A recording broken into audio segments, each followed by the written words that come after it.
In brightest day, In brightest night, no Determined to beat you at this game. my sight. Let those Booyah. beware my power. Goodbye, my son. Hopes and dreams travel with you. Mission to come aboard.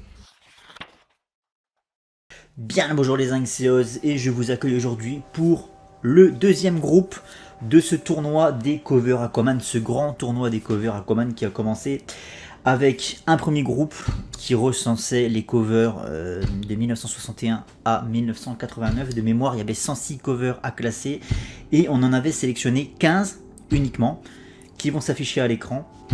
Et là, le mois du montage va me haïr. Donc ça, ce sont les 15 meilleurs covers à mon sens. Je rappelle que tout ceci est très subjectif, hein. Il n'y a absolument rien d'officiel. Mais ça, ce sont mes 15 covers préférés en fait de cette période, de 1961 à 1989. Donc ça, c'était le groupe 1, 15 pour 106. Là, on est sur un groupe qui est à peu près similaire en termes de taille. On a 99 covers, donc un petit peu moins, pour autant de qualifiés que la dernière fois, 15 toujours. La période couverte aujourd'hui est donc une décennie. Donc vous voyez, il y a quasiment autant de covers sur 10 ans que la période d'avant sur 30 ans, quoi, plus de 30 ans, donc c'est vous dire. Et donc 1991 à 2001, et sans attendre, on va commencer parce qu'il y a quand même pas mal de boulot. Une fois de plus, je me suis fait chier à les classer par ordre chronologique. Donc on va commencer avec Aquaman Volume 4, la deuxième ongoing Aquaman, scénarisé par Sean McLaughlin et dessiné par Ken Hooper. Ken Hooper n'a pas dessiné l'intégralité des 13 covers, parce que c'est une série en 13 épisodes, hein. Et Ken Hooper n'a pas dessiné l'intégralité des 13 covers. Il a dessiné surtout les dernières dans mes souvenirs. Et les premières sont pour le coup dessinées par Kevin Maguire, mais je vais généralement toujours préciser le nom de l'auteur. Enfin, de l'artiste. Alors, la première cover avec cet Aquaman plus badass que jamais.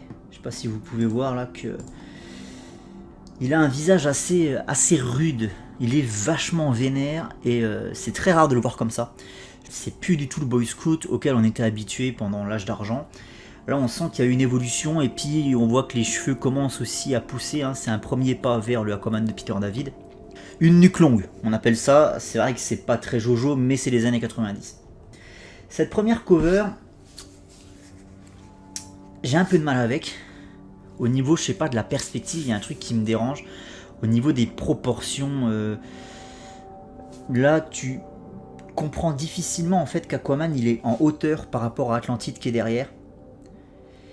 Et c'est pour cette raison qu'il est aussi grand par rapport à la ville. Je trouve que ça rend pas très bien à ce niveau-là. C'est un petit peu ce qui me dérange sur cette cover.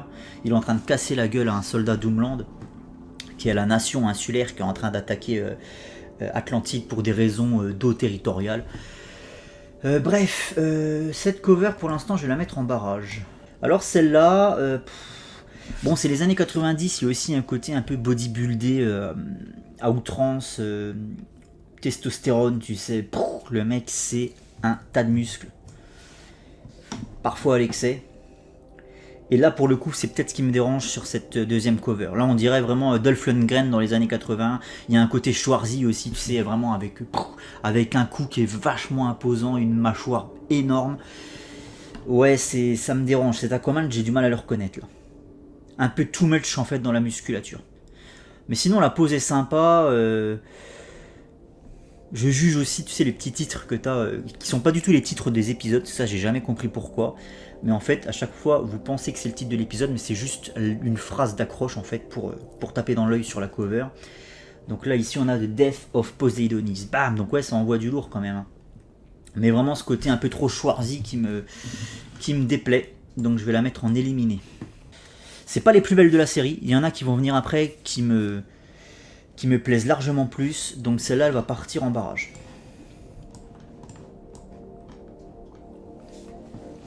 Ah oui, j'avais pas précisé aussi, bon là c'était pas forcément le cas à l'époque, mais vous allez voir que sur les covers New 52 et Rebirth, des trucs beaucoup plus modernes, je n'ai pas sélectionné des variantes covers. J'ai pris les covers officiels entre guillemets, Bien que des variantes de covers soient des covers officiels, on est d'accord. Mais vous comprenez ce que je veux dire, quoi. C'est j'ai pris les covers de base de l'épisode, parce que s'il fallait que je m'amuse à aller chercher toutes les variantes de covers, les petits gars, on n'en terminerait jamais, quoi. Donc voilà, on va se contenter des réguliers. Alors celle-là, je trouve qu'elle envoie du lourd. Ça va être ma première qualifiée de ce soir. Aquaman Battles for Atlantis. Et j'aime bien la petite phrase d'accroche justement. In this corner, Icula of Tritonis. Tu sais, t'as l'impression que c'est un commentateur d'un combat de boxe. Donc ça envoie du lourd parce qu'Icula c'est un personnage que j'aime beaucoup. Je le trouve hyper stylé, hyper charismatique. C'est un triton, un guerrier triton de Tritonis. Et rien que pour ça, ça mérite d'être qualifié. J'avais oublié de préciser aussi qu'on est sur la série anniversaire du personnage, puisqu'elle est sortie pour les 50 ans d'Aquaman en fait, en 1991. Et ceci est précisé d'ailleurs sur la première cover, celle-là. Il y a le petit comment on appelle ça, la petite estampille là, voilà, 50e anniversaire du personnage. Donc là on est sur des covers de Kevin Maguire pour l'instant. Ensuite, on a le retour de Black Manta qui s'opère dans cet épisode numéro... Alors, on est sur le combien? On est sur le 5. Je la garde pas parce que je sais ce qui arrive derrière et du coup, il n'y a que 15 places. Il n'y a que 15 places, les petits gars. Alors, celle-là, par contre, celle-là, je vais la garder. C'est peut-être ma préférée sur cette série. Elle résume à elle seule la relation Aquaman-Black Manta. Vraiment. Donc là c'est toujours canon avec les événements de la mort du prince. Black Manta revient dans l'épisode 5 et Aquaman se lance à sa poursuite et il y a affrontement dans l'épisode 6. Et comme vous pouvez le voir sur la cover, l'affrontement est hyper brutal. Et j'aime beaucoup cette cover parce que voilà, il est en train de le noyer, il est en train de le tuer.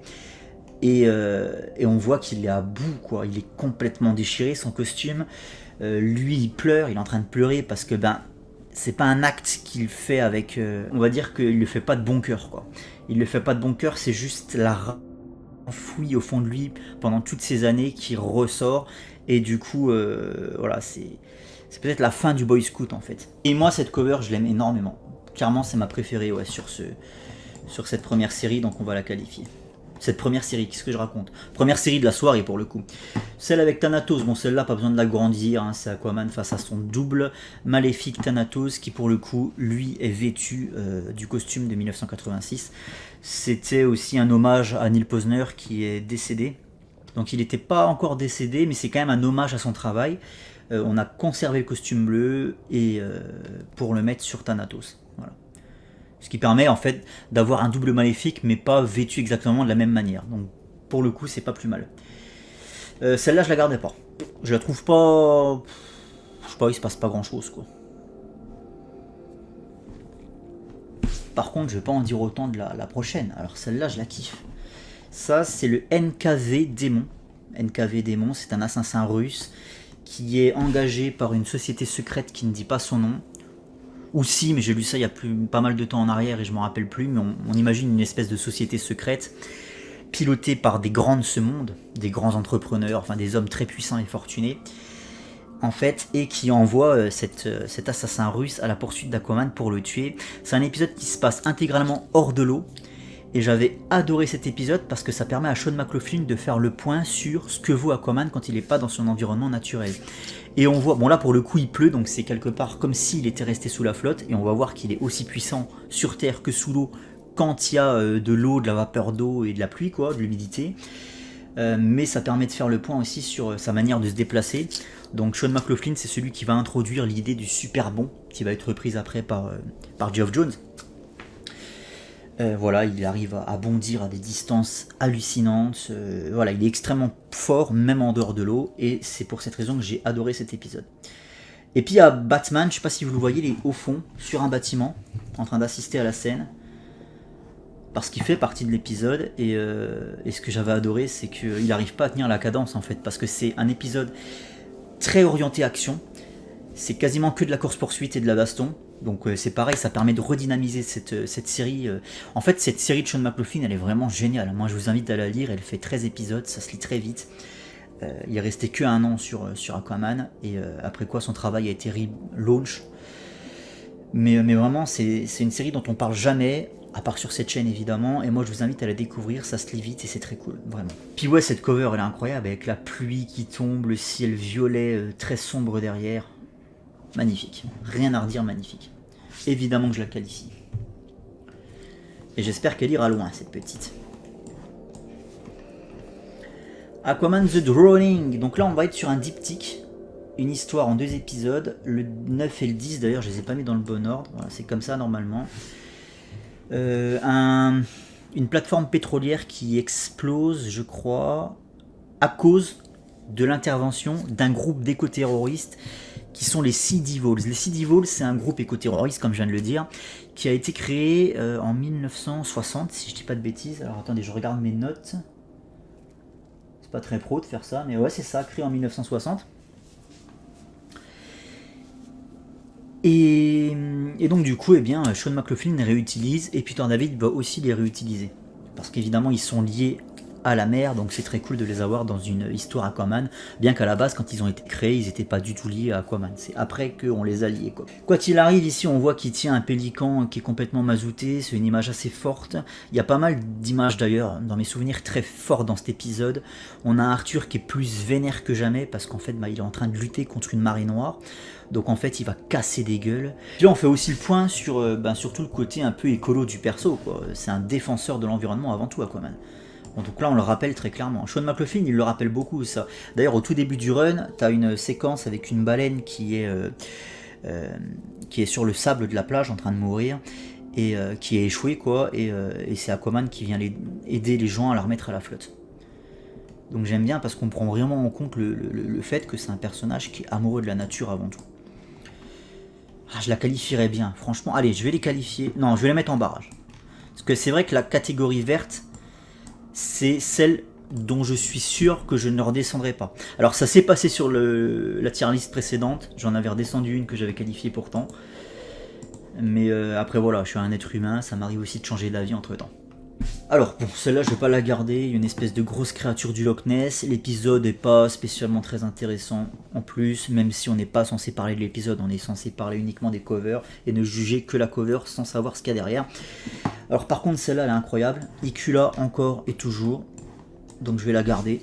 Et enfin, on a le 13e, l'ultime épisode d'Aquaman Volume 4, de cette deuxième ongoing, et là on est sur un épisode qui n'a pas grand chose à voir avec le reste de la série. En fait, ce qui est frustrant, c'est que Sean McLaughlin, il avait énormément d'intentions sur le long terme, notamment avec cette histoire de société secrète dont je vous ai parlé, qui n'ira pas au bout parce qu'il n'aura pas le temps malheureusement. Et du coup, il y a plein d'idées comme ça qui vont être un peu tuées dans l'œuf, et c'est dommage parce que cette série, elle était très prometteuse. Et là, sur ce dernier épisode, bon, il savait que c'était la fin, il avait juste plus qu'un épisode à faire. Donc il a fait une histoire qui est apparemment pompée d'une histoire de Spider-Man, dans laquelle un jeune enfant dans un orphelinat qui est atteint d'un cancer et qui est en phase terminale, il va bientôt mourir. En fait, il s'évade de l'établissement sanitaire où il est pour partir à la rencontre de son héros préféré qui est Aquaman. Et il va rencontrer le Scavenger en cours de route. Scavenger qui a fait un face turn dans cet épisode, qui est devenu gentil. La cover en elle-même, bon bah c'est le vaisseau crabe du Scavenger, mais pas de quoi casser 3 pattes à un canard, quoi. Alors là on arrive sur la mini-série Time and Tide, mini-série qui va suivre Atlantis Chronicles. D'ailleurs la série de Sean McLaughlin suit Atlantis Chronicles. Atlantis Chronicles, je n'ai absolument rien gardé parce qu'il n'y a pas de cover Aquaman, c'est pas une histoire Aquaman, donc c'est pour ça que ça n'est pas classé ce soir. Là on est en 93, à la fin de l'année 93. Time and Tide, c'est une mini-série en 4 épisodes qui correspond très clairement à ce qu'avait fait John Byrne sur Superman avec Man of Steel. Une petite mini-série qui va redéfinir l'origine story du perso, ou la compléter. Là on est plutôt sur la deuxième option pour le coup, cette relecture de l'origine story en fait de 89 de Giffen et Fleming. Voilà, on va reprendre en fait ce qui nous intéressait dans l'histoire de 89, on va rajouter des choses, on va la compléter tout simplement. C'est ce que fait avec brio Peter David, c'est son premier travail sur le perso hors Atlantis Chronicles, et donc mini-série en 4 épisodes, Time and Tide. Les covers sont signés Kirk Jarvinen qui est le dessinateur de la mini-série, et je n'en garderai aucune parce que Kirk Jarvinen, je n'y arrive pas. Je n'y arrive pas, je suis désolé, mais non, c'est pas un style qui me parle. Autant sur l'épisode 3 là, c'est peut-être celle, si je devais en sauver une, ce serait elle. Celle de l'épisode 3, je trouve que c'est là où Aquaman est le mieux réussi. Mais là le mec il est blanc comme un cul. Après c'est pas de la faute du dessinateur, c'est de la faute de la colo pour le coup. Mais là il est blanc comme un cul, t'as l'impression qu'il est même bleu presque. Celle-là, Time and Tide d'épisode 1. Il y a le profil du Ocean Master derrière. On a Barry Allen ou Wally. Je sais plus c'est lequel. Dans cette timeline, Barry est censé être mort et donc ça devrait être Wally. Mais attention, on est sur un récit origin story. Donc peut-être que Barry n'était pas encore mort. C'est pour ça que je sais jamais c'est lequel des deux. Enfin bref, on s'en fout. Bon, il a quand même une certaine prestance. Hein. Il sort de la flotte. Il y a quand même une posture et quand même quelque chose. Je vais en mettre 2 en barrage. J'étais censé pas les garder. Au final, il y en a 2 qui sont en barrage, tu sais. Et on verra ce que ça dit. Je vais mettre celle du 1 et celle du 3. Les autres, non. Les autres, ça va dans l'éliminer. Surtout la 4ème, elle est affreuse, quoi. Regardez Ocean Master derrière. Ça ressemble à rien. C'est non, c'est vraiment... C'est à la limite du vulgaire, je dirais même. Hein. Et on arrive enfin sur le gros morceau, la série, donc 3ème ongoing, Aquaman volume 5, Peter David, pour 47 épisodes. Ici c'est l'épisode 1, Into the Abyss. J'aime beaucoup cette cover avec le tourbillon, mais c'est pas la mieux. Là on va être sur des covers de Martin Egeland en grande partie, pour ce qui concerne la première moitié du run, et la deuxième moitié du run, ça sera surtout Jim Calafiore qui va prendre la relève, mais il n'y a pas que. J'ai noté le nom de tous les artistes qui vont travailler sur les covers au cours de cette période. Mais là voilà, épisode 1, c'est Martin Egeland, dessinateur principal de cette première moitié de run. Into the Abyss, elle est belle cette cover en vrai. Hein. Mais voilà, 15 qualifiés sur 99, forcément il y aura des déceptions. Alors par contre celle-là je la garde obligatoirement. Épisode 2, To the Bone. Référence à la chanson j'imagine. Je regarde si mes enregistrements fonctionnent bien parce que j'aurais bien l'air d'un con si c'était pas le cas. Le mec fait sa vidéo 2h30 et il se rend compte qu'il n'y a rien qu'à marcher. Bien l'air d'un con. Aquaman to the Bone, la main arrachée, dévorée par des piranhas, c'est très fort. Là, il a peut-être les cheveux un peu longs là quand même sur cette cover. Là, je pense qu'il y a un abus au niveau de la coupe de cheveux, sans déconner. C'est Falbala quoi. Mais franchement, non, l'expression... Il n'y a pas de disproportion dans la musculature, ça va, c'est pas abusé à ce niveau-là. On voit la main de son ennemi à côté, qui est donc le Piranha Man. Comment il s'appelait cet ennemi? Qui est devenu le Piranha Man. Charybdis, voilà. Et non, c'est stylé. Putain de belle cover. Franchement, une cover comme ça, ça te donne envie d'ouvrir le bouquin. Donc, elle remplit son office. Elle est qualifiée, pardon. Elle est qualifiée directement. Elle va aller très loin, je pense. Alors là, on a une cover mythique. Là, on est sur l'épisode 0, parce qu'en fait, la série Aquaman de Peter David, ça fait épisode 1, 2, 0, 3. 0, c'est un épisode un peu spécial, qui a été commandé par DC pour correspondre avec... en fait, à ce moment-là, il y avait un event qui s'appelait Zero Hour, et donc toutes les séries principales, elles devaient avoir un épisode 0, et Peter David a profité de cet épisode 0 pour raconter une partie du passé, en fait, de son Aquaman, qui va nous permettre de comprendre comment est-ce qu'il va devenir, comment et pourquoi il va devenir cet Aquaman aigri et colérique. Donc c'est là-dedans, c'est aussi la première fois, on va le voir avec le harpon, et cette cover, évidemment qu'elle est mythique, vraiment. Quand on pense au Aquaman de Peter David, on pense tout de suite à cette cover. C'est la cover du premier TPB. Et je comprends pas pourquoi ils n'ont pas gardé cette cover pour l'omnibus qui va sortir le 3 décembre. Parce que je sais pas, c'est celle qui parle le plus d'elle-même quand même. Quand tu vois cet Aquaman là, tu sais duquel il s'agit quoi. Elle est incroyable, évidemment qu'elle est qualifiée. N'hésitez pas à me dire dans les commentaires, hein, à participer, à me dire ce que vous pensez. Quelle est votre cover préférée pour le coup. Donc là après on arrive sur l'épisode 3. Bon celle-là je la garderai pas, il y a Superboy.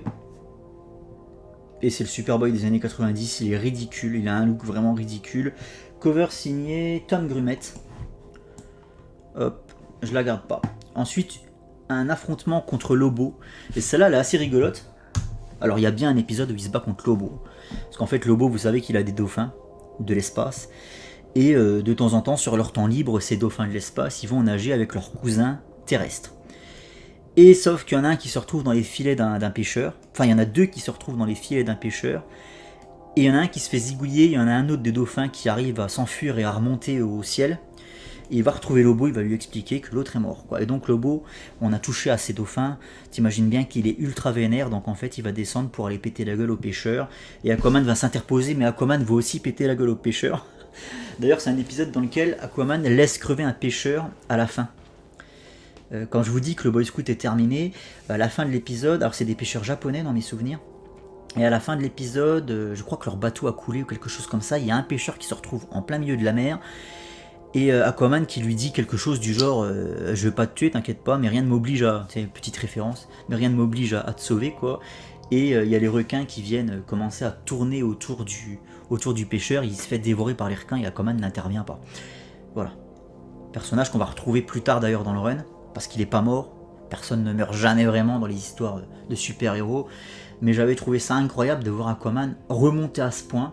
Il tue pas les mecs de ses mains, mais pas loin, tu vois. Il en a rien à foutre. Et là on a un affrontement Aquaman-Lobo, c'est presque méta quand on sait que Jason Momoa va sûrement incarner les deux personnages. Il a déjà incarné Aquaman, il va sûrement incarner Lobo. Je trouve que c'est assez rigolo. Et la cover est sympa en vrai. Après, est-ce que je vais la garder?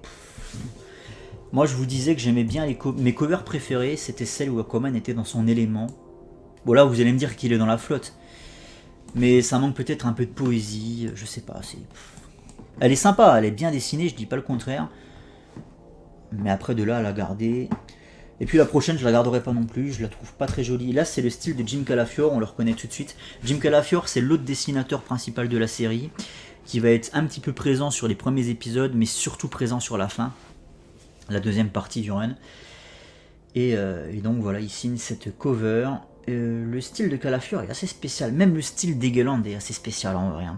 Je sais pas lequel je préfère, mais c'est un style qui dans les deux cas, que ce soit Calafiore ou Egeland, sent bon les années 90 quoi. On a ce côté vraiment, comme j'expliquais, testostéroné, vénère, il y a un peu de Rambo, il y a un peu de Schwarzy. Voilà, il y a ce côté un peu actionneur débridé, tu vois, et on le ressent beaucoup, notamment sur les covers. C'est dans cet épisode qu'il a pour la première fois ce nouveau costume, qui n'est pas vraiment un costume, c'est juste en fait un brassard, une cuirasse, je sais pas comment on pourrait appeler ça, en métal, mis sur Momoa pour sa première apparition dans BVS. Il avait un costume qui ressemblait peu ou prou à ça. Donc c'est la première apparition de ce nouveau costume qu'il va garder quand même pas mal de temps. Et en fait, le costume orange, il a été complètement déchiré pendant le combat contre Lobo. Donc c'est pour ça que le costume orange est écarté. Bon, alors là c'est pareil. Moi, Aquaman, j'aime bien son costume tradi. Donc c'est vrai qu'une belle cover avec Aquaman, des poissons, son environnement naturel et son costume tradi orange... comment dire, trouvera toujours plus facilement grâce à mes yeux qu'une cover où il n'a pas son costume officiel, ou enfin voilà.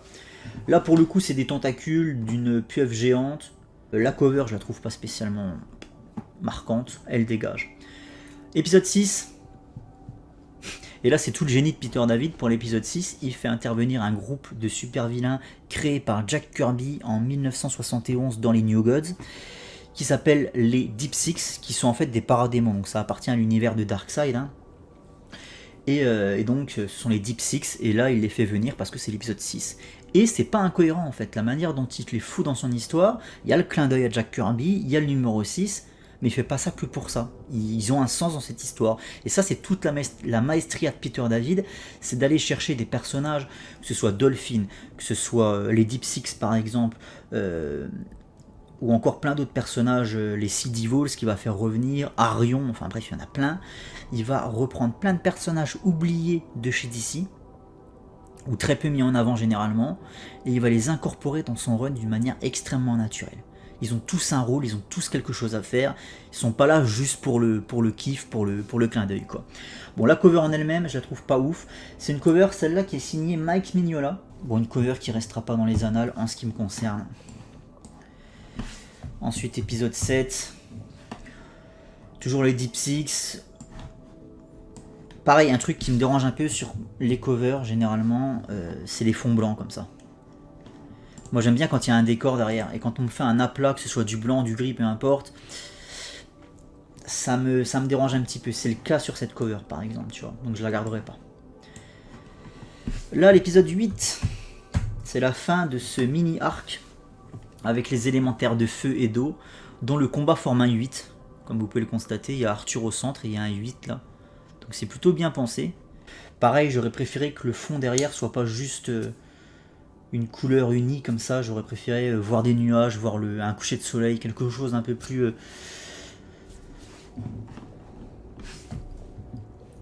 d'un peu moins tristoun, quoi, on va dire. Je vais me la mettre en barrage. Donc l'épisode 9, c'est quand il va faire améliorer son harpon, qui jusque-là était un harpon Hansaplast, c'est-à-dire que c'était le harpon qui avait tué son demi-frère Drin. Il l'avait gardé en symbole parce que... Enfin, c'est pas le harpon qui l'avait tué, c'est le harpon qui avait failli tuer son demi-frère Drin, parce que Drin n'est pas mort pour ça. Mais du coup, il avait récupéré ce harpon, et l'idée c'était de le retourner, le harpon, contre ceux qui le brandissent généralement. Voilà, en fait, le harpon, normalement, c'est l'arme des surfaciens contre le peuple de la mer. Et là, l'idée, c'est que lui, en tant que représentant du peuple de la mer, il retourne l'arme contre les surfaciens. Donc à la base, il avait le harpon Hansaplast, le truc, il s'était bricolé ça façon Rambo, tu sais, avec du scotch, du sparadrap, et bon, ça devait prendre l'eau de toutes parts, ça devait pas être très très nickel, très très propre, très très hygiénique, on va dire. Et du coup, là, il va chez Starlabs, carrément à Metropolis, et hop, on lui fait un harpon digne de ce nom qui peut se projeter. Peut se balancer de bâtiment en bâtiment façon Spider-Man.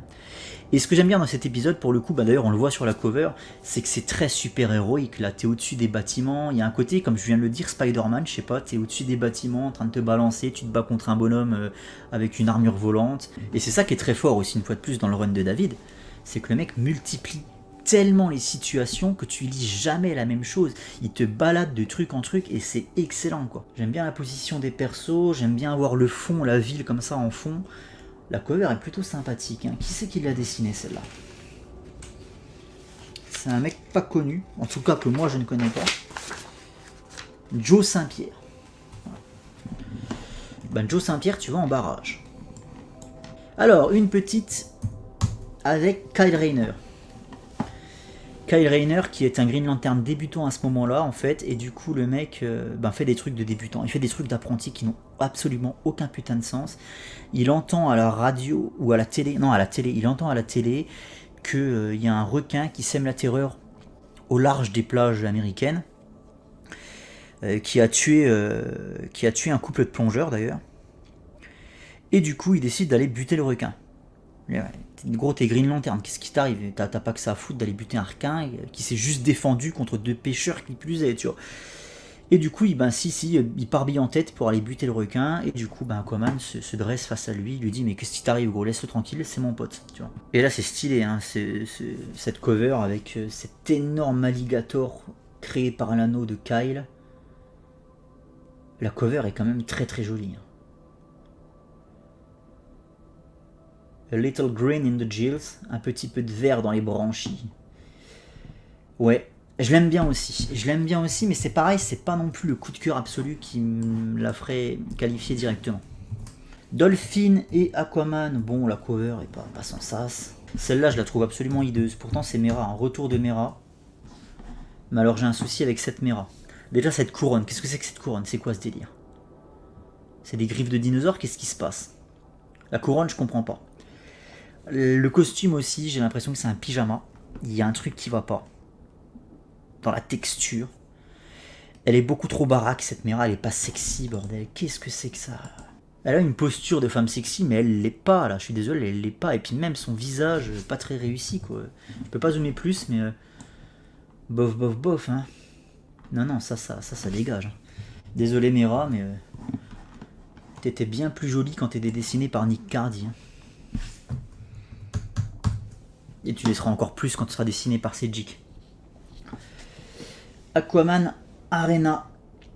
Quand je vous disais que Peter David multipliait complètement les situations, là on se retrouve avec Aquaman qui va voyager à travers le temps. Alors c'est très rapide. En fait, il va faire des sauts dans le temps à différentes époques de l'histoire. Et à un moment, il va se retrouver en arène contre Thanatos. Cover qui manque un peu de flotte pour le coup. Il y a un côté Black End sur celle-là aussi. Hein.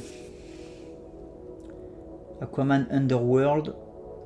RIP Aquaman. Bon là, en vrai, hein, à part la tombe, ça m'évoque en rien Aquaman. C'est une cover qui ne m'évoque absolument pas Aquaman, donc je vais pas la garder. Et la prochaine, alors on est sur cette créature dont j'ai oublié le nom, qui va être très importante sur la première partie du run. Côté reptilien, non, ça me plaît pas.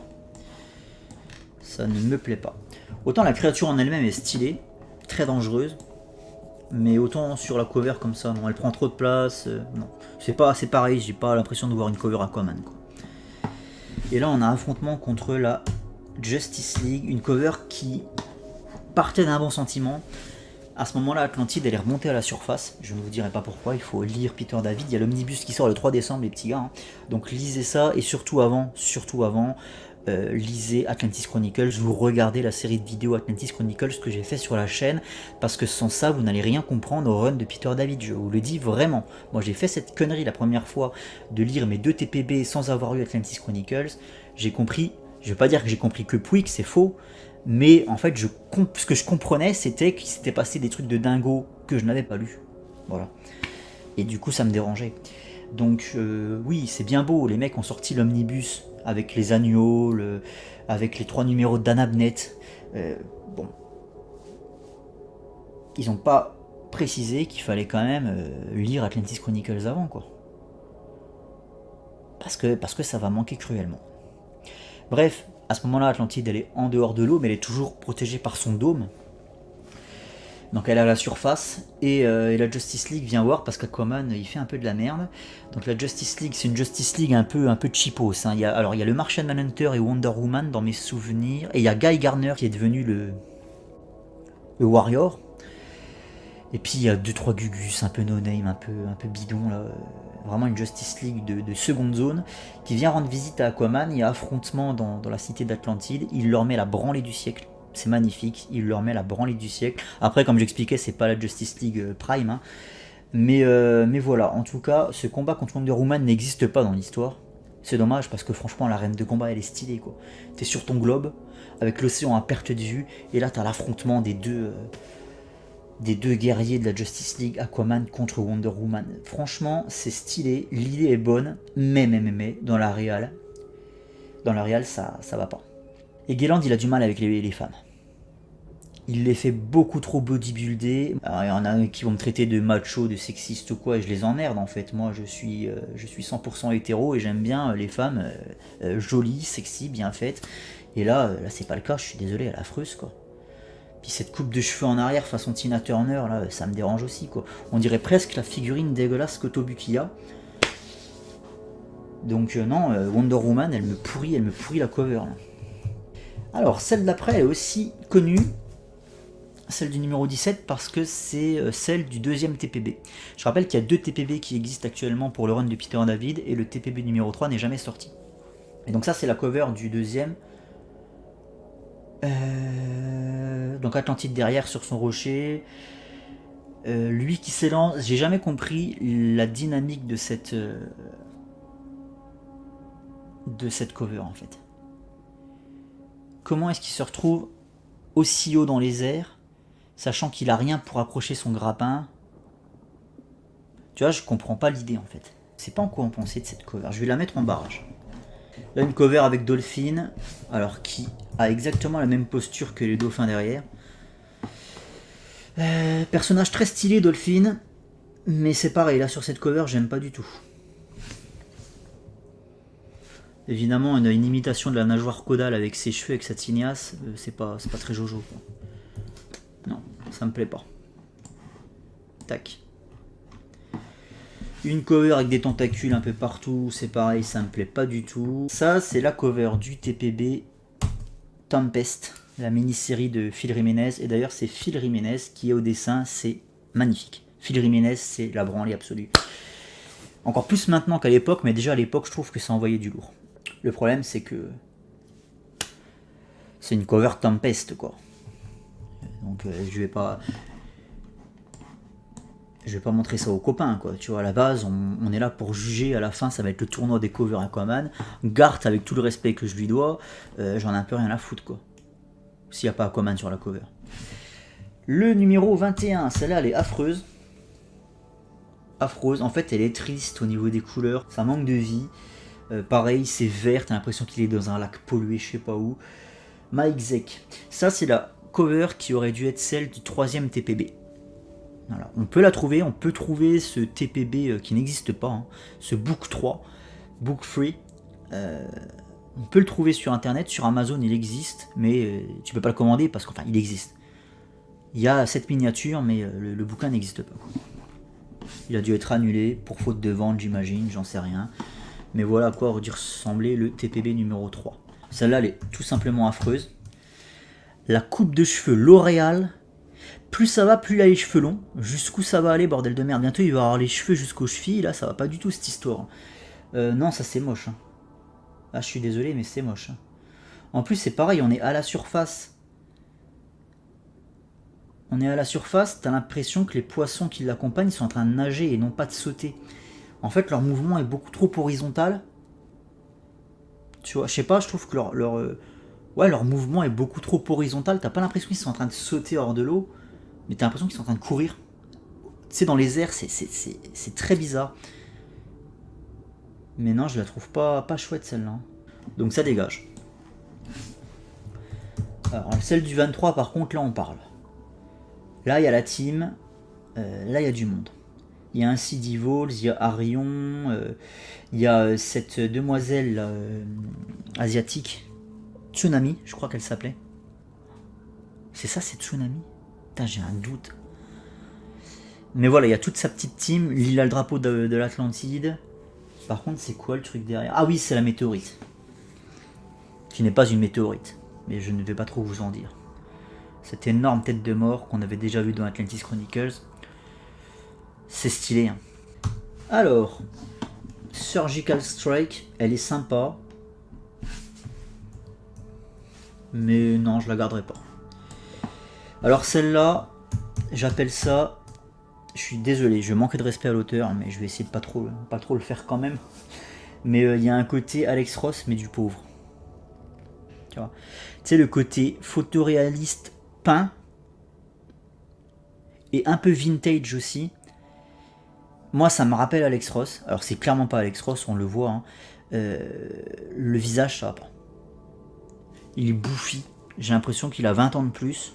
Et je vais me faire des ennemis parce que je pense qu'il y en a beaucoup qui vont la kiffer, celle-là. Et je pourrais comprendre pourquoi, hein, parce qu'une fois de plus, le côté un peu Alex Ross.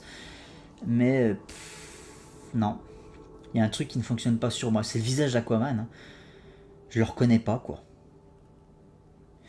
C'est qui ce barbu au fond de la flotte, là? Non, je le reconnais pas. Je la garde pas. Par contre, je crois du même dessinateur, il y en a une qui est beaucoup plus jolie dans mes souvenirs. On verra ça après. Alors celle-là, je la kiffe.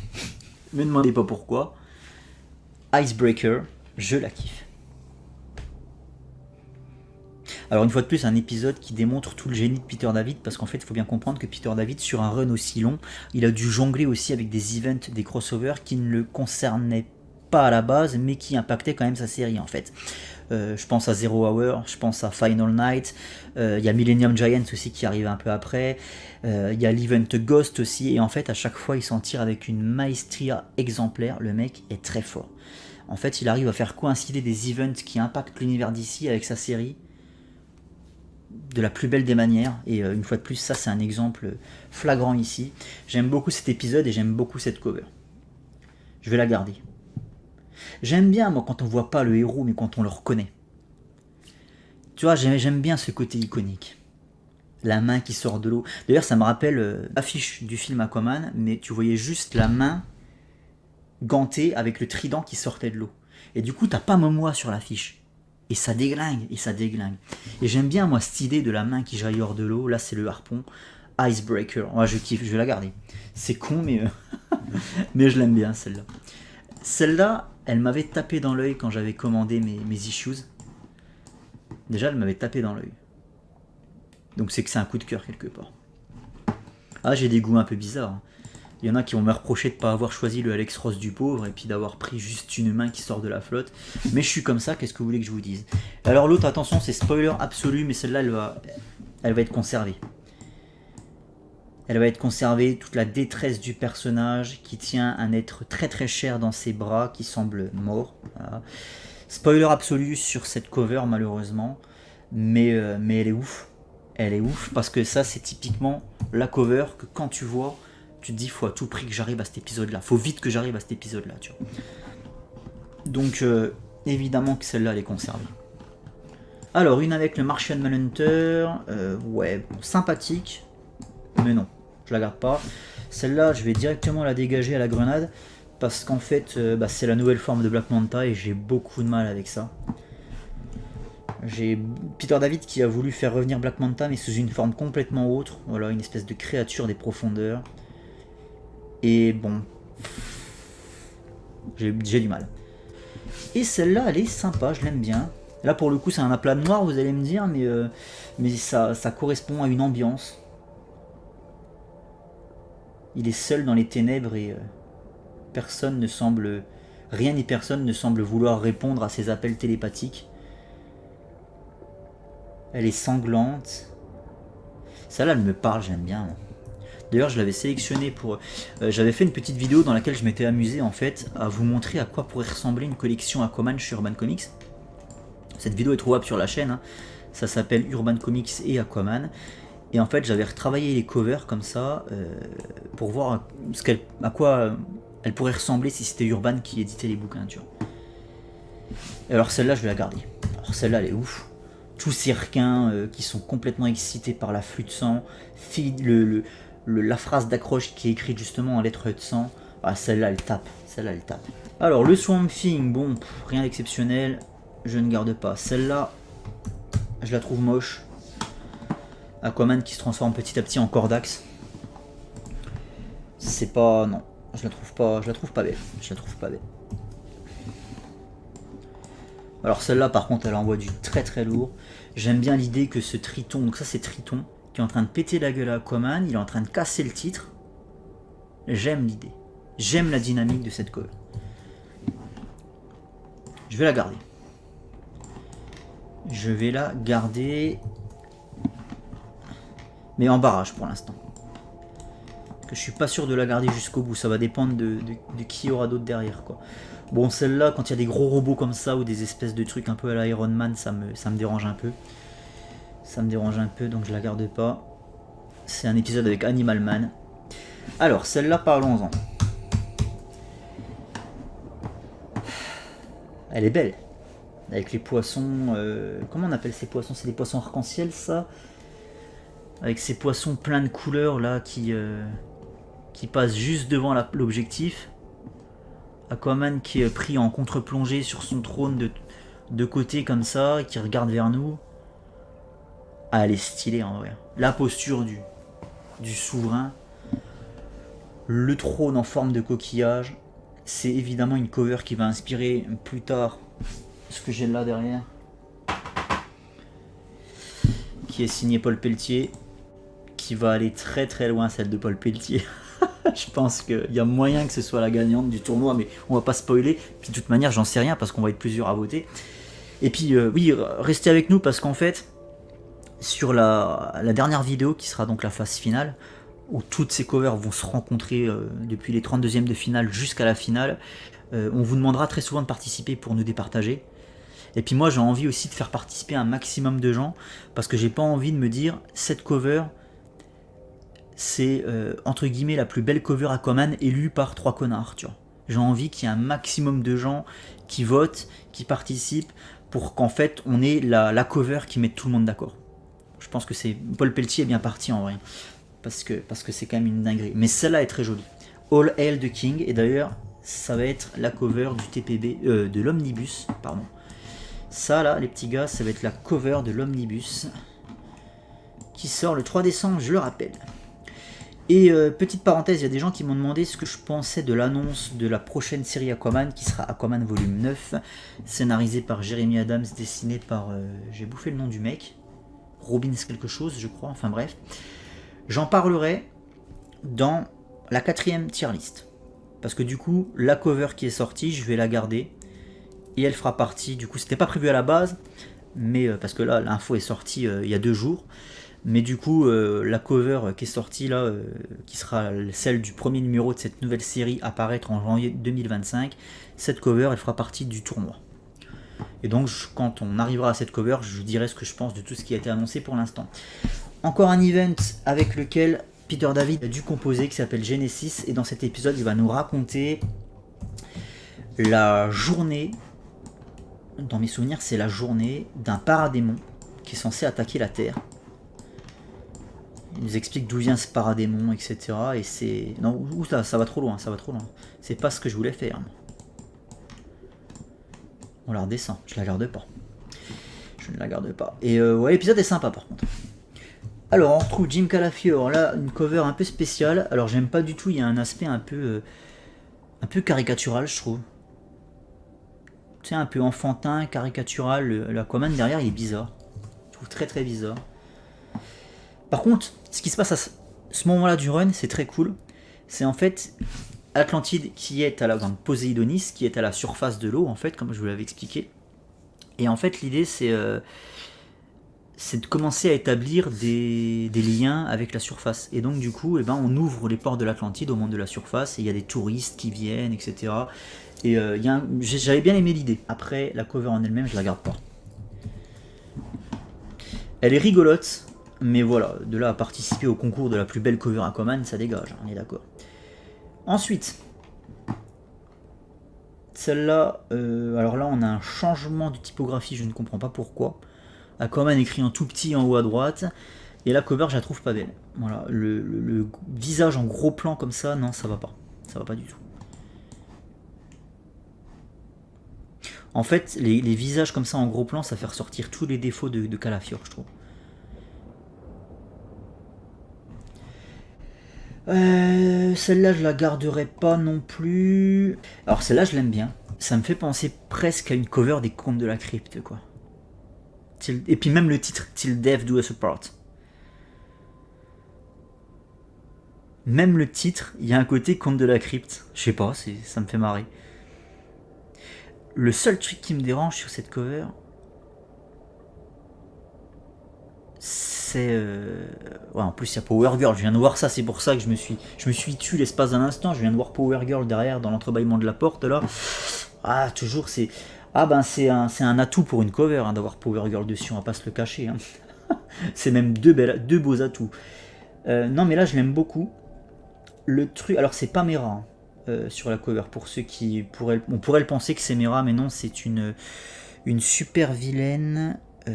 Giganta je crois, non c'est pas Giganta, je te dis de la merde, je sais plus son nom mais j'ai lu ça il y a pas mal de temps et du coup j'ai oublié la majeure partie des blazes, mais en très gros elle veut se taper Aquaman.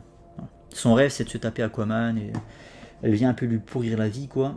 Elle a été créée dans l'univers de Superman d'ailleurs cette femme.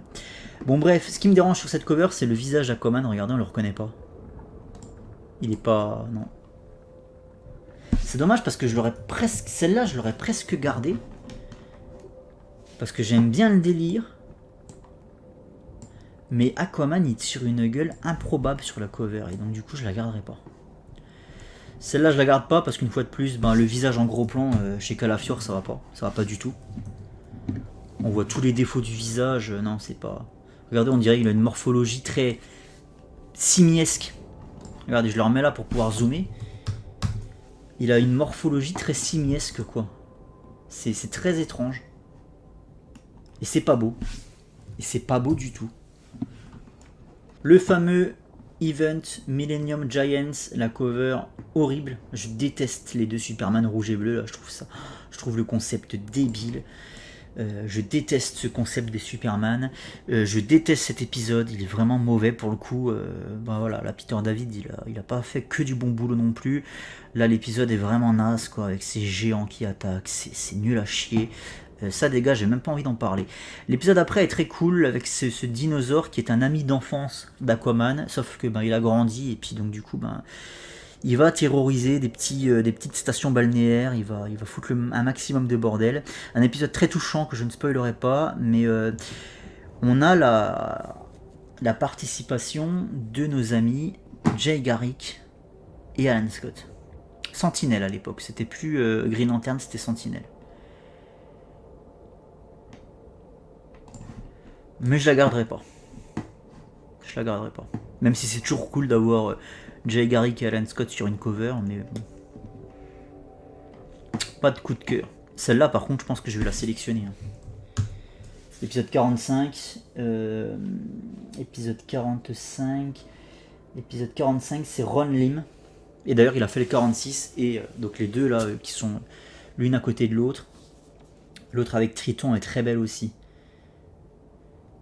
Et celle avec Triton, celle de droite là, c'est la dernière issue de Peter David. L'épisode 46. Qui marquera son départ. J'aime beaucoup les deux. Là, franchement, ça c'est hyper stylé. Aquaman qui s'avance vers toi avec son armée de mammifères, de requins, il y a des orques, il y a tout là. C'est excellent quoi. C'est excellent ça. Celle-là, celle-là je la conserve. Et du coup, je l'ai perdue dans les limbes. Il m'en reste 4 à sélectionner, je dirais même il m'en reste 3 parce que celle-là, oui, je la garde. Oui, je la garde, je la trouve très jolie. Aquaman Against the God of Seas. Ça déglingue. Donc plus que 3. Alors, celle-là est rigolote. Ça, c'est le premier des 3 épisodes de Dan Abnett. C'est au moment où en fait Peter David avait fait revenir, avant de partir, il avait fait revenir le Aquaman classique sans expliquer comment ni pourquoi. L'idée c'était de saboter clairement le travail des mecs qui allaient suivre derrière, de leur mettre des bâtons dans les roues. Et donc il se barre à l'épisode 46 et donc là c'est l'épisode 47. Et donc on a cette confrontation avec les deux Aquaman. Voilà, la cover est sympa. Les deux sont plutôt bien dessinés, c'est Jim Calafiore. Mais j'ai pas envie de la garder. Ça me fait chier d'avoir 2 Aquaman sur une cover en fait. J'aime pas ce délire, tu vois. Bah là on voit encore les défauts de Calafiore quand on est trop près des visages. Hein. Morphologie simiesque, ça va pas du tout. Puis cette couronne de Mera, elle me plaît pas quoi. Et enfin dernier épisode de Dan Abnett. Ça, quand j'y pense. Cet épisode qui vient foutre toute une storyline en l'air. Qui vient bâcler, qui vient détruire toute une storyline qui était hyper intéressante dans le run de David. Et ça vient tout déglinguer en un épisode, ça vient faire une merde absolue. Rien que pour ça, tiens, je suis pas censé parler des récits, mais juste des covers, mais de toute façon la cover, elle me plaît pas. Voir Aqualad qui domine Aquaman, moi ça. Le seul truc où je le tolère, c'est sur la cover de La Mort de Prince. Tu vois. Voilà. C'est tout. Mais là non, là ça me plaît pas. Là c'est l'épisode 1 million. Qui arrive juste avant l'épisode 50. L'épisode est très mauvais. De toute façon, tout le délire 1 million, moi, ça m'a pas plu du tout. Et la cover, elle est pas jolie. Du tout. Alors, je vous la montre un peu plus près. La cover, je la trouve absolument pas jolie, quoi. Déjà, le titre Aquaman, là, ça va pas. C'est quoi cette écriture futuriste? Alors oui, c'est futuriste, c'est le principe du truc. Mais du coup, Aquaman écrit en mode futuriste, là, en néon, ça va pas du tout. J'aime pas le logo de DC Comics, qui est dégueulasse au possible. Puis c'est triste as fuck quoi, c'est gris vert là, c'est pas beau quoi, non c'est pas beau du tout. Ah non ça dégage, ça c'est une des pires covers de la soirée. Enfin on arrive sur le passage d'Eric Larsen. Eric Larsen c'est 12 numéros, donc numéro 50 à l'épisode 62 ou 63, 62 je crois. Ouais c'est ça, 62 inclus. Il va faire les covers de l'épisode 1, 2, 3 je crois, non 50 à 52, donc voilà les 3 là. Les 3 là c'est Eric Larsen, les 3 premières, qui est dessinateur à la base, hein, et qui s'improvise de temps en temps scénariste, pour notre plus grand malheur. Et Eric Larsen après Peter David, c'est juste intolérable ce qu'il a fait. Voilà, c'est une catastrophe sans nom. Et donc sur ces 3 covers, voilà, c'est lui qui dessine, et je trouve pas ça joli. Et puis il y a un truc qui va pas, c'est le nouveau costume d'Aquaman. Qui restera pas en fait. Et c'est pas plus mal. Mais le costume ça va pas du tout. Hein. Pour le coup. Pourquoi pas un retour au costume classique? Ça m'emmerde quand les mecs ils vont chacun avec son... Quand à chaque fois qu'il y a un artiste qui vient avec son costume perso, ça m'emmerde. En fait, respecter les classiques. Respecter le costume tradi, bordel. Je veux bien à la limite quand c'est expliqué, comme c'était le cas chez Peter David, on est sur un changement de personnage, entre guillemets, à ce moment-là. Changement d'état d'esprit, changement de mentalité, le costume va avec. Mais là, justement, on est sur un retour au Aquaman classique. Il veut plus s'habiller comme il s'habillait à l'époque de Peter David. Il veut retrouver un côté un peu plus noble, un peu plus fringué, quoi. Mais un froc, mais quelque chose sur le torse, gros. Et là, c'est un juste corps de gymnaste, quoi. Et puis, c'est pas son code couleur, c'est tout vert. Non, ça me plaît pas du tout. J'aime pas ce costume, ça dégage. Puis même la posture, elle est pas spécialement jolie non plus, quoi. Là, on retrouve les Fire Trolls, hein, du Aquaman numéro 1 de 1962. Aquaman hors Superman. Là, pour le coup, ça va être des covers d'Eric Battle. Eric Battle, c'est le dessinateur d'Eric Larsen à ce moment-là. Bon, les covers vont très vite être classés. Parce que le style d'Eric Battle, j'ai un peu de mal, pour être franc avec vous. Puis bon, les Land Lovers, là, ce groupe de 3-4 pecnos, des créatures qui ressemblent à rien et qui se mettent dans la tête de visiter le monde des hommes à tout prix. Donc tu te retrouves avec un cachalot en armure méca qui visite New York avec une sirène en fauteuil roulant. Enfin, non, c'est putain. Et ça vient après Peter David, gros, sans déconner, mais c'est un scandale. C'est un scandale de lire des trucs comme ça après Peter David, quoi. La cover, là, pour le coup, je l'aime bien. Celle avec Mera qui est prise en flaque dans les bras de son amant, qui s'appelle Noble, qui est le chef des Lurkers. Une nouvelle race inventée par Eric Larsen, qui était là depuis le début mais personne n'a rien vu. Non mais tu vois, il y a trop de trucs débiles aussi enfin bref. J'aime bien cette cover. C'est le côté un peu pris sur le vif par des paparazzi. Ils étaient en train de se rouler une grosse pelle. Mera est sexy as fuck en plus. Là pour le coup elle est très très bien dessinée. Après, c'est pas une cover Aquaman non plus, quoi. Enfin, il y a Mera dessus, certes, mais je vais pas présenter ça aux copains quand même, quoi. Alors, Is Back for the Other End, ça dégage, ça donne pas envie. Celle-là, encore moins. Ça dégage. Alors, ça, c'est pas beau, le mec a une mâchoire. Regardez la mâchoire de Garth, là. Et puis, en plus, c'est pas naturel la position qu'il a avec Dolphin. T'as l'impression qu'ils s'embrassent pour la caméra. Mais tu sais qu'ils y pensent pas. Tu vois, t'y crois pas en se baiser, en fait. T'y crois pas en se baiser. Comme tu crois toujours pas en cette tenue ridicule d'Aquaman derrière. Les personnages sont ultra lisses. T'as l'impression qu'ils ont 8 ans. C'est ridicule. Et puis comment on appelle ça, l'hippocampe là à droite, c'est grossier, c'est vraiment pas beau, quoi. Ah non, c'est pas beau. Why the seas are boiling, ça dégage. Et celle-là, elle dégage. Voilà. Là, on arrive sur du travail un peu plus intéressant. Celle-là, je l'aime beaucoup. Celle-là, je la trouve hyper stylée. Alors, par contre, je comprends pas pourquoi il y a un changement de typographie. C'est l'arrivée de Dan Jurgens au scénario. Et là, pour le coup, on va être sur quelque chose de bien meilleur que ce qu'on disait à l'époque de Larsen. Et si vous kiffez ce que vous allez lire dans l'omnibus de Peter David, alors ne soyez pas trop non plus enthousiaste, hein, parce que je vous rappelle qu'il n'y a pas vraiment de fin. Malheureusement, vous allez rester sur votre fin, voilà, avec cet omnibus. Et si vous voulez vraiment avoir une conclusion digne de ce nom, il va falloir lire le premier arc de Dan Jurgens, les petits gars. Voilà, l'arc Serdia Noir, qui est très très bien, vraiment. Et cette cover est très jolie aussi, hein. Cette cover, je vais la garder. Celle-là, elle m'avait tapé dans l'œil au moment où je l'avais reçue. J'avais déballé ça dans la bagnole, comme je fais souvent. En vidéo, et déjà on peut voir que celle-là m'avait tapé dans l'œil à l'époque. Je la garde, je la kiffe.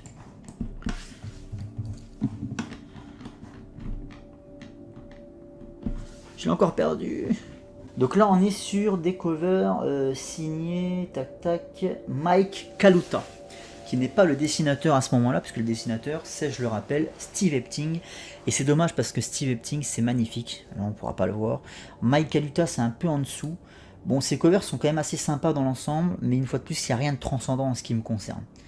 Il y a toujours des petits défauts à droite à gauche. Bon. Là, par exemple, sur la cover Childhood's End, je comprends pas les effets de lumière qu'il y a là. Tu vois, ça brille de partout comme s'il était en plein soleil. Je sais pas, il y a un truc... T'as l'impression qu'ils sont étalés du beurre sur la peau tellement ça brille, tu sais. Non, c'est... Ça me déplaît. Là, c'est des poissons, les espèces de poissons fantômes très étranges là, qui qui n'arrive pas à me convaincre. Puis même les visages des persos. Là, je le trouve presque ridicule, cet Aquaman sur son char d'assaut tiré par des hippocampes. Je le trouve presque ridicule. Normalement, il est censé avoir un maximum de charisme à ce moment-là. Tu vas dire, c'est le souverain qui mène son armée à la guerre. Et là, c'est ridicule, quoi. Là, ça manque... je sais pas, ça manque de requin, ça manque de trucs un peu d'éther, un peu violent, quoi. Donc non. J'ai l'impression que c'est un char de la Gay Pride, le truc. Celle-là est sympa. J'aime bien l'idée. Ce tourbillon d'eau formé par Ocean Master et Aquaman. J'aime beaucoup l'idée. Après, c'est le positionnement des mains que je trouve un peu what the fuck. Ces grosses mains qui viennent de part et d'autre. Qu'est-ce que ça fout là? Ils se regardent comme ça en fait. Ils se regardent comme ça, tu vois. Dire, ça ne fait aucun sens. Ça ne fait aucun sens. Mais il y a de l'idée en fait. Allez, je vais pas être si sévère. Je vais peut-être la mettre en barrage quand même. Hop. Alors celle-là, aussi bizarre que ça puisse paraître, je l'aime beaucoup. J'aime bien cette idée d'hélicoptère qui est complètement craché au fond de la flotte, avec des silhouettes qui gravitent autour. J'aime beaucoup le délire, un peu mystérieux, un peu surnaturel. Cette lueur étrange aussi qui émane du site du crash. J'aime bien l'idée, mais après, est-ce que c'est une cover Aquaman, quoi? Il n'est pas dessus, là. Donc en fait voilà, la cover je la trouve stylée, mais bon, ça manque d'Aquaman sur une cover Aquaman.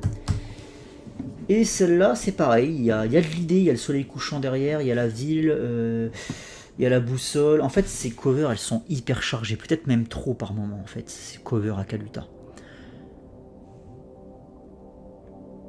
Et en fait à chaque fois il y a de l'idée, mais dans l'exécution je trouve que ça pêche. Moi, c'est ces visages qui me reviennent pas. Tu vois, là, par exemple, sur la cover, celle-là, sur celle-là, quand tu regardes le visage de Dolphin, t'as l'impression qu'elle a 4 ans, gros. T'as l'impression que c'est une enfant que tu vas chercher à l'école à 16h30 avec le sac pas de patrouille et le goûter dans le sac. Vraiment, j'ai l'impression de voir ça. Mera, regardez la tête qu'elle a, Mera, là, sur celle-là.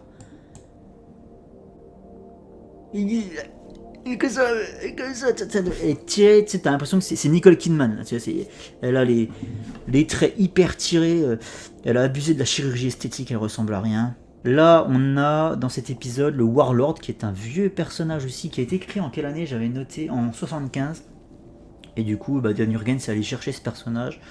On est sur un délire un peu fantasy, là, pour le coup. Aquaman et Mera sont envoyés dans un monde, dans une autre dimension. Ils arrivent dans un monde un peu, ouais, très, très heroic fantasy, quoi, avec la présence du Warlord, qui est le capitaine Travis Morgan, je crois, quelque chose comme ça.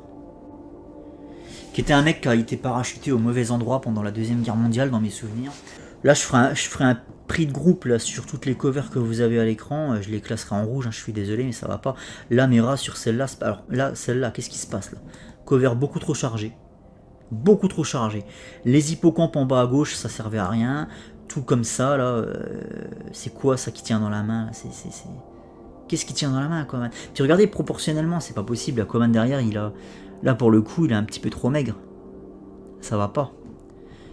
Le visage de Mera, ça va pas. Donc, il y a de l'idée, mais ça pêche toujours dans la réal, ces covers à Monsieur Kaluta. Donc là, je vais faire un prix de groupe, je vais tout foutre dans le rouge. Hein. Hop, on continue, on va refaire un petit prix de groupe, je pense. Toujours du Kaluta, là. Hein. Épisode 74-75, c'est les deux dernières de Kaluta. Et une fois de plus, je trouve que c'est trop chargé. Je les trouve trop chargés. Et quand on se concentre vraiment sur... Mais putain, mais qu'est-ce que c'est que ce truc-là, cet objet qui tiennent tous, là, regardez. Tout à l'heure, c'était Aquaman qui le tenait, maintenant c'est Garth, là, il tient une espèce de bijou, on sait pas ce que c'est, un anneau en or avec le visage d'Aquaman dedans. On comprend rien, on ne comprend rien, en fait, c'est trop chargé. T'as des calmars sur le côté, oh, il y en a au large, là. Ce serait fin, ce serait bien fait, bien détaillé, pourquoi pas, mais le problème c'est que il y en a au large, il y en a partout, et quand tu regardes, chaque truc est pas terminé en fait, tu sais, ça fait pas fini en fait, il en faut partout, mais au final c'est pas si bien travaillé que ça, Là, la posture de Dolphin et de Garth est improbable. C'est quoi? Ils dansent quoi? Qu'est-ce qu'ils font là? Tu sais, c'est comme quand t'es gamin, là, tu te prends par les bras, puis tu te fais tourner, faut tourner le plus vite possible. C'est bien ce que je dis en fait, ils ont 4 ans en fait, faut aller les chercher à la maternelle. Bon, allez, ça dégage, hein, ça va en rouge et puis c'est tout. Alors là, on arrive sur les agneaux. Premier agneau. Une cover de notre ami, alors celle-là, attendez, de mémoire, sans regarder mes notes, c'est Craig Hamilton, le dessinateur de Neil Posner sur la série de 86. Une sale nuit pour Aquaman, non? Donc la première, elle va être dans le rouge. Ensuite, l'annual de 96, celle-là, je l'aime beaucoup, celle-là, mais pareil, c'est pas une cover Aquaman. Celle-là, c'est Ed Hannigan qui l'a faite. Ensuite, alors, le Alex Ross du pauvre, il revient. Mais là, pour le coup, sa cover, je la trouve beaucoup plus jolie, c'est celle-là. On reconnaît ce style toujours un peu photoréaliste, peint, comme j'expliquais. Bon là, Aquaman, il est plus petit, donc du coup, on voit moins les défauts du visage, donc pourquoi pas. Et The Lady in Cement, il y a un côté un peu récit roman noir, tu sais. D'ailleurs, dans cet agneau, l'Aquaman, il endosse le rôle d'un détective. C'est très étrange de le voir dans cette... En fait, c'était un délire de Peter David, il voulait faire un côté un peu pulp détective, tout ça, sur cet agneau. Et Aquaman part à la recherche de Tusky. Et en fait, c'est assez méta parce que Tusky, c'est un morse qui a été créé au Golden Age, qui a apparu une fois au Golden Age, qui revient au Silver Age, qui fait partie de l'Aqua Family en fait au Silver Age, qu'on voit très souvent quoi. Et en fait Tusky disparaît sans que personne ne nous dise où il est passé. Et Peter David s'est rendu compte qu'au fil du temps en fait c'est un des personnages du Aquaverse qui avait complètement été oublié. Et du coup il lance Aquaman à la recherche de Tusky. Où est passé Tusky? Et en fait Tusky il est dans un parc animalier, dans un zoo, enfin dans un aquazoo quoi, tu sais un truc genre Marineland là. Il est là-dedans et c'est comme ça qu'Aquaman le retrouve quoi. Donc les agneaux, vraiment, à part le 4ème, dont on va parler juste après, c'est pas terrible. Le premier est très cool, le premier agneau, vraiment il est très cool, celui-là il est très important aussi pour le run. Bah alors celui-là vous pouvez vous en passer, celui-là vous pouvez vous en passer, et puis alors le 5 d'ailleurs ça va être du rouge tout de suite, là celui-là, les Aquamonkey, les petits gars, on est sur un Aquaman version singe. La couverture est rigolote, signée Arthur Adams, très très grand nom du comics, mais bon, on va pas la garder. Et enfin, celle-là on va pas la garder non plus parce que la cover me parle pas plus que ça. C'est le roi Travis, c'est Aquaman, c'est les personnages d'Atlantis Chronicles. Mais c'est pareil, la cover je la trouve un peu tristoun quoi. Du vert, majoritairement du vert, ça manque de couleur, ça manque... le petit bandeau sur le côté Ghost, c'était l'event du moment. Une fois de plus, Peter David qui s'en tire très très bien parce que là il fait revenir ses fantômes à lui, les fantômes d'Atlantis Chronicles. Et cet agneau, les petits gars, cet agneau numéro 4, qui est le dernier agneau écrit par Peter David, puisque celui-ci a été écrit par John Ostrander. Cet agneau, les petits gars, c'est le dernier truc à lire quand vous allez lire le run de Peter David. C'est le dernier truc à lire. Ne terminez pas par l'épisode 46, terminez par cet agneau, vraiment. Meilleur conseil que je puisse vous donner. Mais pour ça, il faut avoir du Atlantis Chronicles. Toutes ces covers sont plus ou moins jolies. Sont pas toutes dégueulasses. Celle-là, je l'aime bien en vrai, hein, celle du Alex Ross du pauvre. Mais bon, je veux pas la garder quoi. Je ne garde rien de tout ça. Alors, on a 13 qualifiés. Et là, je pense qu'il n'y en a aucun qui va redescendre. Il m'en manque 2 à sélectionner. Donc, on va directement regarder dans les barrages. Il n'y en a pas qui me saute aux yeux. Celle-là, je la garde pas. Allez, ça c'est décidé. Elle est pas moche une fois de plus, mais bon. Celle-là, je vais pas la garder.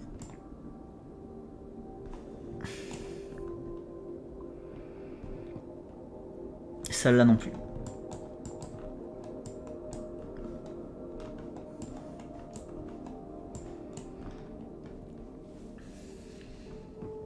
Là, ça se complique.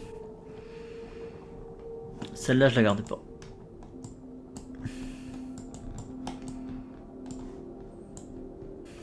Et celle-là non plus. Alors là, ça joue au détail. Là, c'est du détail. Mais ouais, je le trouve peut-être trop bleu, le requin. Et en fait, il y a... Je sais pas, au niveau de la texture de la peau, j'y crois pas. J'ai l'impression que c'est un ballon de baudruche. Ou... Et puis en fait, il y a des plis là où Aquaman, il a sa main en haut, là. Il y a des espèces de plis, t'as l'impression qu'il est en caoutchouc, ce truc. Non, c'est pas que je l'aime pas, hein, je le répète. Là, c'est juste moi qui pinaille. Mais non, je la garderai pas du coup. En fait, ce qui me dérange par exemple sur celle-là, c'est la composition en fait, où on fait intervenir plusieurs situations.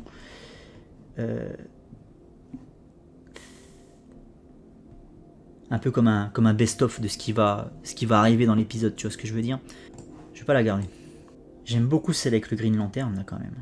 Mais pour le coup, ça ferait plus cover Green Lantern qu'Aquaman parce que là, ce qui prend le plus de place, ce qui saute le plus aux yeux, c'est évidemment le vert qui émane du corps de Kyle Rayner, cette luminescence verte là qui émane de son corps et qui se prolonge jusqu'à sa création, cet énorme crocodile, très bien dessiné pour le coup. Vous voyez, il y a une majorité de vert, c'est plus une cover Green Lantern en fait qu'Aquaman. Aquaman, il est dans le coin en bas à gauche, il est minoritaire sur sa cover. Je la garde pas. Désolé pour les fans de Green Lantern. Plus je la regarde et plus je me dis que la Time and Tide elle est quand même cool. Celle qui reste, celle-là. Time and Tide numéro 1. Pourtant c'est Kirk Jarvinen, hein. J'avais dit que son style c'était pas du tout ma cam. Mais là pour le coup cette cover, plus ça va et plus je me dis qu'elle mérite d'être qualifiée. Elle n'est pas trop chargée, elle, contrairement à ce que fait généralement Kaluta. Il y a plusieurs persos, tu vois, il y a 3 persos, mais pour le coup ça me dérange beaucoup moins. C'est moins encombré. Peut-être le truc qui me dérange, c'est que ce Flash, j'ai pas l'impression qu'il aille si vite. Ça manque de super vitesse dans sa course là. Par contre, la posture d'Aquaman comme ça qui jaillit hors de l'eau, j'aime bien sa position. Ça ferait une belle statue ça, tu vois. J'aime bien cette position, je vais la garder celle-là. Je vais la garder. Il m'en manque plus qu'une. Plus ça va et plus je me dis que celle-là, je ne la garderai pas. C'est un crève-cœur parce qu'elle est incroyable quand même. Aquaman avec tous les persos derrière là. Now we fight back. Ah putain c'est dur. En plus il a le drapeau de l'Atlantide. Je pense que le mieux à faire c'est d'aller directement à la source.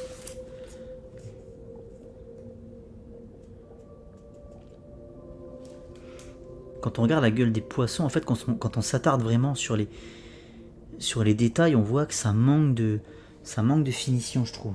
Et je comprends pas la position des mains, je comprends pas ce que viennent foutre les mains sur la cover. Et celle-là, wow.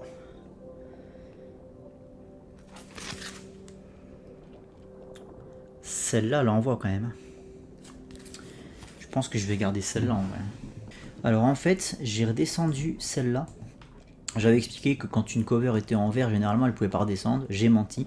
En fait, le truc c'est que celle-là, ça a été une des toutes premières que j'ai classées. Ça a été d'ailleurs la première que j'ai classée ce soir. Et du coup, j'avais pas forcément le recul.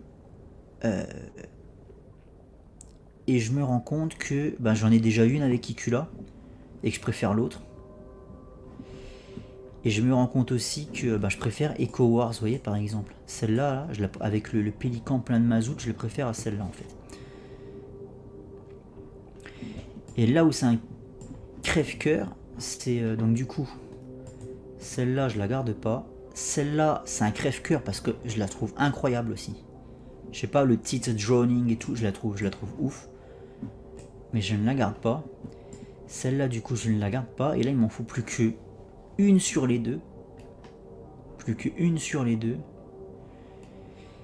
Et j'ai quand même bien envie de sauver celle de Kaluta. J'ai quand même bien envie de sauver celle de Kaluta. Là par contre de ce qui me reste dans les verres, il est hors de question que je redescende une. Je vais prendre celle de Kaluta.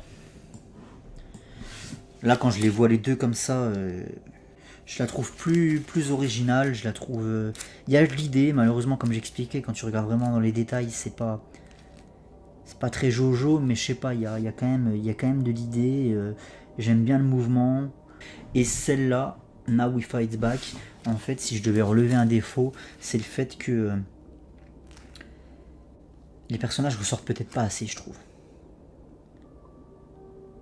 Une fois de plus, le ciel derrière, je l'aurais fait plus clair.